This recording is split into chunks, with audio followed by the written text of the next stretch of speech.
Right now, banks, the federal government, the Federal Reserve, everybody is laser focused on climate change and the risk to assets, to property, and valuation.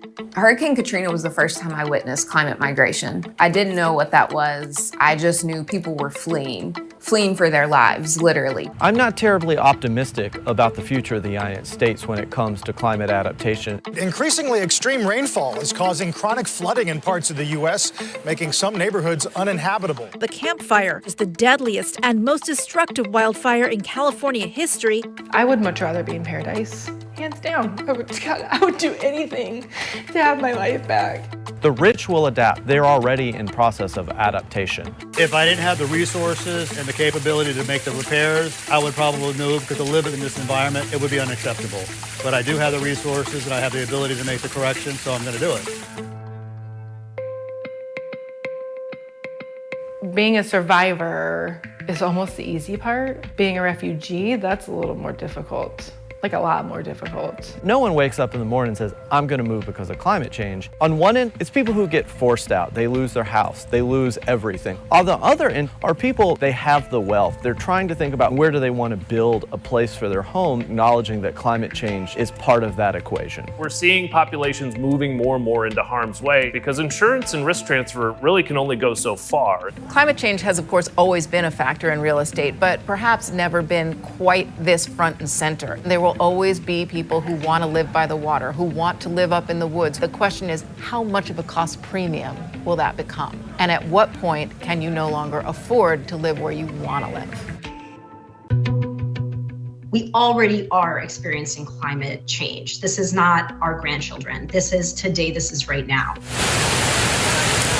Some of us are in aircraft carriers and some of us are in dinghies as it goes. It was very intense to live in a place where wildfires were becoming an everyday, very normal reality. Natural disasters hit nearly 1 in 10 American homes in 2021, leading to an estimated $56.92 billion in property damage. We're fighting systems and laws and policies that don't quite fit the new climate reality. One of the biggest issues with climate change is that people have been living in riskier environments. Think a coastal community or a mountain house surrounded by a dry forest.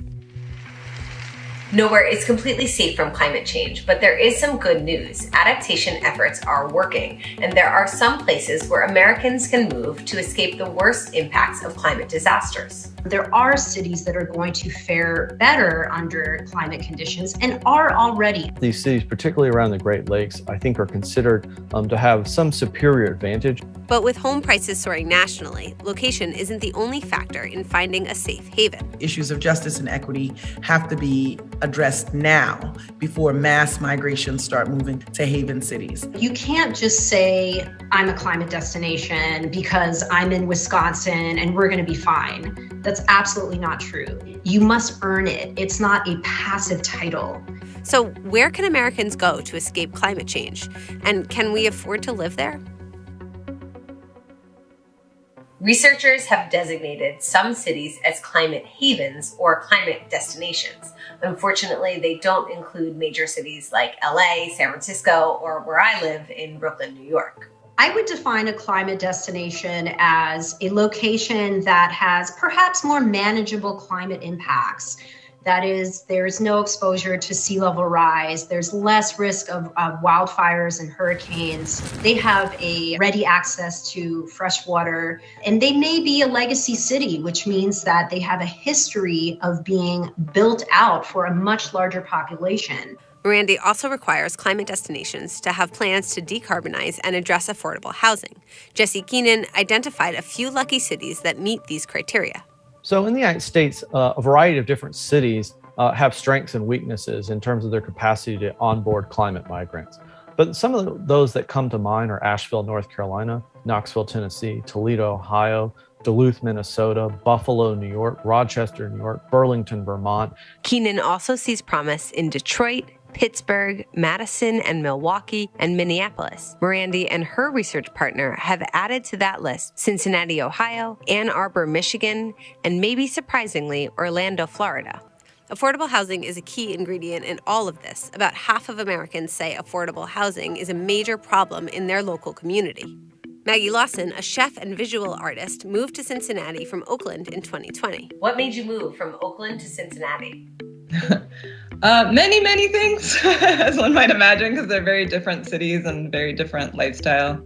I couldn't afford to buy a house.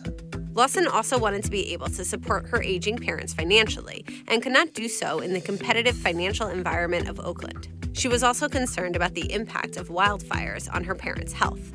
The smoke just descends on the city for weeks on end, and it's really unpredictable. She grew up about 45 minutes outside of Cincinnati and went to undergrad there.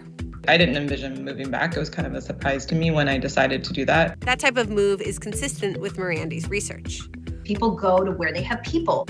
But Lawson's move is exceptional for its distance. Most people tend to make moves in their own county. The problem arises when you consider that about 30% of Americans live on a coast. We could expect up to 63 million people who live in the low elevation coastal zone to need to either move or relocate somewhere else. So there are a lot of people at risk. Places like my community in South Louisiana are going to be taken by the sea. So people are going to have to figure out what to do. Some experts like Keenan suggest moving from, say, Miami to Duluth. Check out his proposed ad campaign for the Minnesotan winter. No amount of marketing campaign is going to shape the decisions that you make in the immediate aftermath of a disaster. I know I myself have been displaced right now from Hurricane Ida. It's not easy, but I think we have to think in the long term and recognize that we're going to build a community for today, and that's going to be the foundation for the building of a community for tomorrow.